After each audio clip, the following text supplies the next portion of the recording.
Assalamualaikum warahmatullahi wabarakatuh. Apa kabarnya hari ini? Semoga Ananda selalu diberi kesehatan dan keselamatan oleh Allah Subhanahu wa Ta'ala. Nah, sebelum kita memulai pembelajaran hari ini, alangkah baiknya kita mengucapkan Bismillahirrahmanirrahim. Nah, materi hari ini yaitu sistem koordinat. Adapun tujuan pembelajaran kita menentukan posisi titik pada bidang koordinat kartesius dan menjelaskan posisi titik pada bidang koordinat kartesius. Sebelum kita memulai pembelajaran, harap mengisi daftar kehadiran di WhatsApp grup ya. Nah, untuk pengertian sistem koordinat kartesius adalah suatu metode yang digunakan untuk menentukan letak atau posisi suatu titik pada bidang 2 dimensi atau 3 dimensi. Diagram kartesius terbagi menjadi dua buah sumbu, yaitu sumbu X atau apsis dan sumbu Y atau ordinat. Sumbu X-apsis adalah garis bilangan yang posisinya mendatar atau horizontal. Semakin ke kanan, semakin besar dan nilainya positif.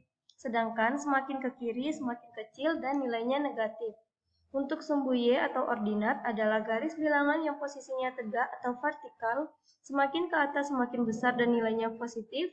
Sedangkan semakin ke bawah semakin kecil dan nilainya negatif. Nah, ini ada gambar. Ini yang kita sebut dengan sumbu Y atau apsis. Ini yang kita maksud dengan sumbu Y.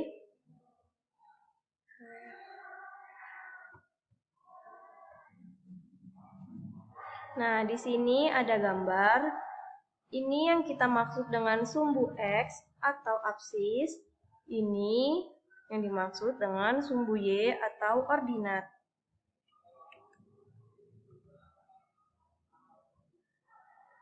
Nah, di sini ada kuadran 1. Kuadran 1 akan selalu bernilai positif dan Y ordinat akan selalu bernilai positif.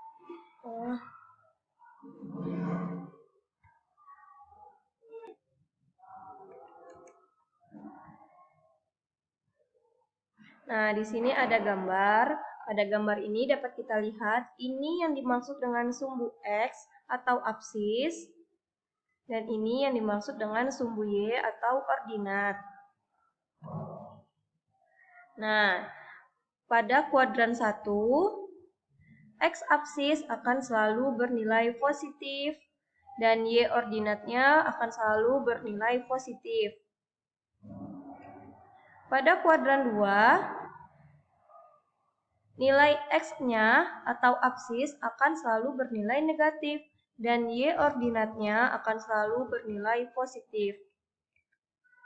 Pada kuadran 3, X-apsisnya akan selalu bernilai negatif dan Y ordinatnya akan selalu bernilai negatif. Adapun pada kuadran 4, nilai X atau apsisnya akan selalu bernilai positif dan Y ordinatnya akan selalu bernilai negatif. Nah, kita masuk ke contoh ya. Tentukan letak koordinat titik berikut pada bidang koordinat kartesius, kemudian tentukan kuadrannya. Untuk A, titik koordinatnya 2, 4, untuk B, min 1, 0, untuk C, min 3, dan koma 5.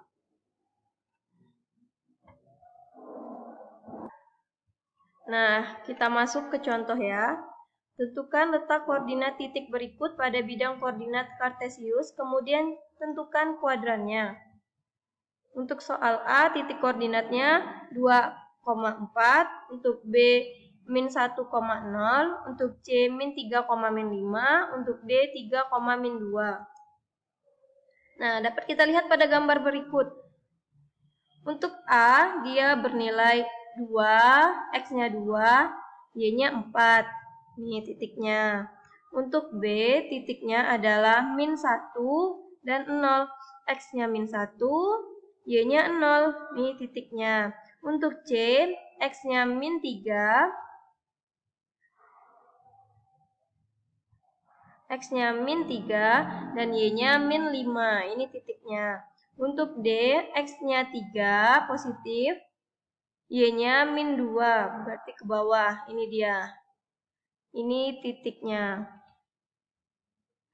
Nah, berdasarkan gambar ini diperoleh koordinat titik A di kuadran 1, koordinat titik B di kuadran 2 atau 3. Ini 2, ini atau 3. Untuk koordinat titik C terletak di kuadran 3. Nih. Untuk titik koordinat D terletak di kuadran 4. Ini dia. Nah, kita masuk ke materi posisi titik terhadap sumbu X dan sumbu Y. Nah, dapat kita lihat pada gambar ini, titik A bernilai 6 satuan ke kiri, 6 satuan ke kiri, dan 5 satuan ke atas. Maka dia terletak pada titik min 6,5, min 6x, 5y. Untuk titik B berjarak 4 satuan ke kanan terhadap sumbu Y dan 5 satuan ke atas terhadap sumbu X. Nih, titiknya. Untuk titik C berjarak 0 satuan terhadap sumbu Y dan 1 satuan ke atas terhadap sumbu X. Ini dia. Jadi koordinat titik C adalah 0,1. Untuk titik D berjarak 1 satuan ke kiri terhadap sumbu Y dan 3 satuan ke bawah terhadap sumbu X. Jadi koordinat titik D adalah min 1, min 3. Untuk titik E berjarak 4 satuan ke kanan terhadap sumbu Y dan 4 satuan ke bawah terhadap sumbu X. Jadi koordinat titik E adalah 4, min 4. Nah, letak koordinat sebuah titik pada bidang koordinat kartesius ditentukan oleh jarak titik tersebut terhadap sumbu X dan sumbu Y.